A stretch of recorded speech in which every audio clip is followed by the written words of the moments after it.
Mr. Desmond Lee.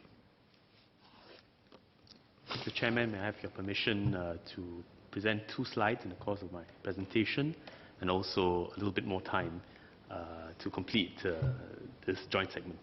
Yes, please. Thank you, sir. Mr. Chairman, my colleagues have described some of the further measures that we will take to give our children a good start, uplift our workers, and support families living in rental housing. I will update members on our efforts to provide stronger and more integrated support for Singaporeans with complex challenges. These include enhancements to ComCare, the setting up of community links or ComLink for families in rental flats, and localized community networks to support youth at risk. ComCare is a key component of our social safety net. It complements the support provided by family, community, and other government assistance. We regularly review our ComCare schemes at MSF with inputs from our stakeholders. ComCare long-term assistance supports those who are permanently unable to work due to old age, illness or disability, and have little or no income and family support. Most of our beneficiaries are elderly Singaporeans, and they receive monthly cash assistance for living expenses and household bills, assistance with their medical bills, medical consumables, and one-off essentials, and access to government-funded social services such as senior activity centres and befriending services to stay engaged and connected. Over the last 10 years, MSF has reviewed and adjusted these rates every 2 or 3 years. The last was in 2016. Minister Heng Swee Keat has announced that we have completed our latest review. So from 1st July this year, we will increase the cash assistance that beneficiaries on ComCare long-term assistance will receive to meet their basic living expenses. For example, single-person households will receive $600 in cash assistance each month, an increase of $100, and larger households will receive higher amounts. In addition to ComCare long-term assistance, cash assistance, the government has enhanced wraparound support for seniors in recent years so that our seniors can age with better assurance. You'll see a picture of Madam Jaya here with Priya from SSO at Hougang and Moses from Fei Yue Community Cluster Support. Madam Jaya suffers from polio and lives with her sister in an HDB studio apartment. Since 2016, she's been receiving ComCare long-term assistance, cash assistance. Sunlove Home Help delivers meals to her every day as part of MOH's Meals on Wheels program. She receives cash supplements through the Silver Support Scheme, and we assist her with the medical bills and medical consumables. She further benefits from the Pioneer Generation Package, which provides additional help with her healthcare costs.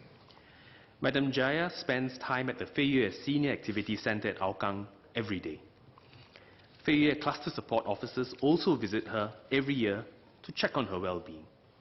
And we hope such wraparound support will help Madam Jaya and seniors like her live and age well in their golden years.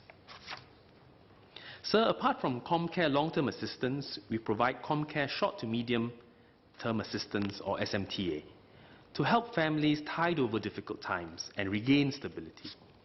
For example, those whose breadwinners are temporarily unable to work, looking for jobs, or earning a low income may receive temporary support through SMTA.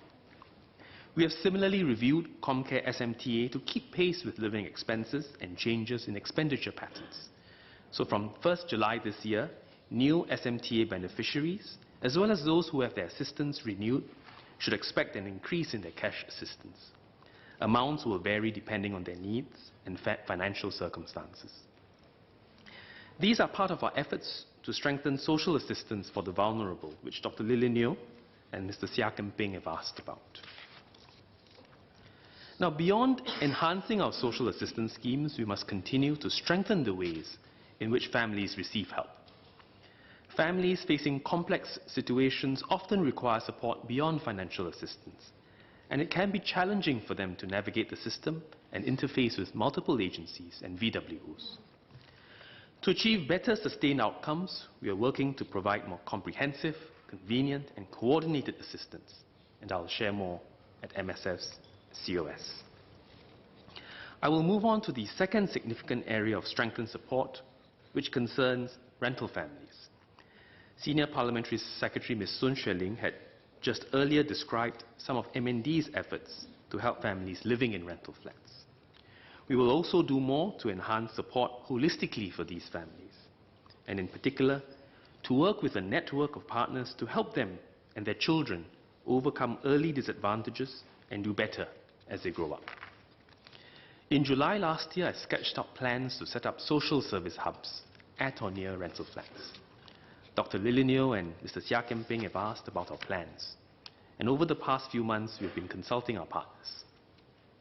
MSF, together with MND, will be launching Community Link, or Comlink for short, at or near rental flats to offer more integrated and coordinated support and customized programs and services for families living there. Comlink will provide an accessible focal point in each community. The SSO and officers from other social services will work together and proactively support those in need. Community partners can also come together to assist these families more holistically through the Comlink. For example, we may bring in parenting workshops and nighttime student care or childcare if such needs are identified in the community. Most importantly, Comlink will develop a sense of community and mutual help, with neighbours supporting one another in their journeys. We will start with 4 sites: Jalan Kukoh, Marsiling, Kemangan Chai Chee, and Boon Lay, over the next 2 years. We chose these sites because of their profile of rental families with children. Comlink is expected to benefit around 1,000 families in these estates. At each of these sites, dedicated spaces will be available for community partners to run programs catering to the needs of the families. And this is a photo of one of the programs provided at the existing space in Jalan Kukoh, which we are using. Comlink will provide proactive, collaborative, and community-driven support to these families. The SSOs have brought community partners like the grassroots, government agencies on the ground, and VWOs together in local implementation work groups to better understand each community's specific needs. These implementation work groups will be engaging the families and the local community to better understand their aspirations and their needs. We want to design programs and services alongside them, and we look forward to working with partners to serve the community. Now, apart from families living in rental housing, we also look into the needs of children and young people who may be derailed because of family issues, such as financial difficulties or family conflict. Their parents may also be absent or be unable to care for them. These are stressful situations that can affect the children, including the level of motivation and learning in school, which Minister Indrani has been looking into under Uplift. Without proactive early support and intervention, some of these students may underperform or start to skip school. And yet, these are young people with potential and promise, and we want to ensure that they have the best chances in life. Today, there are many organizations doing good work on the ground, but there is room for us to do more and work closer together. Now, we will therefore embark on a localized community network pilot to see how we can better support these young people. We want to intervene more proactively upstream, partner the community and grassroots more closely to support youth with complex family circumstances. This is part of the work of NCPR, or the National Committee on Prevention, Rehabilitation and Recidivism, formed by Minister Josephine Teo and myself last year to develop and implement a coordinated and integrated approach to prevent offending and reoffending and strengthen rehabilitation, including for children and young people. For this pilot, we will work with schools and the MOE Uplift Program Office, or UPO, which Minister Indrani announced earlier, to identify these children and youth early and provide timely social service support and intervention. By facilitating fuller data sharing between the relevant government agencies, we hope to gain a better understanding of the challenges they face at home, in school, or elsewhere. And in doing so, we hope to help them resolve or cope with the issues they are facing. The pilot also complements Uplift's efforts to support students who exhibit long-term absenteeism or emerging attendance issues arising from challenging family circumstances. For these students, we will strengthen and coordinate support by bringing together relevant government agencies, schools, VWOs, community organizations, and volunteers to help their families holistically so that family members receive support in relevant areas and do not have to approach multiple agencies on their own. We will pilot this localized community network model at Boon Lay and the broader Jurong West starting this July. This is also one of the 4 sites for Comlink, thus allowing families involved in the pilot to also be supported under Comlink if they live in rental housing. Comlink and the localized community network pilot are part of our efforts to strengthen the way in which families receive help and strengthen the overall social service network. The government will continue to invest in and strengthen our system of social support. But with the needs of families becoming more complex, it is encouraging to see more community organizations and volunteers joining us in our efforts to uplift families. To ensure that such goodwill and resources translate into a more impactful and sustainable improvement, we must work together to organize and integrate our community efforts better. Mr. Chairman, over the past year, public consciousness about the challenges of income inequality and social mobility has been raised through a series of thoughtful books, articles, forums, and programs.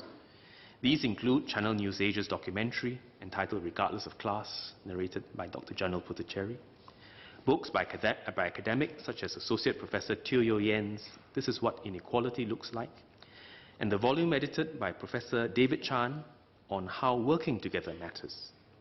The dialogue with Professor Tommy Koh and DPM Tharman at last year's Institute of Policy Studies conference, and subsequent dialogues involving Professor Koh and Mr. Lim Boon Heng on minimum wage.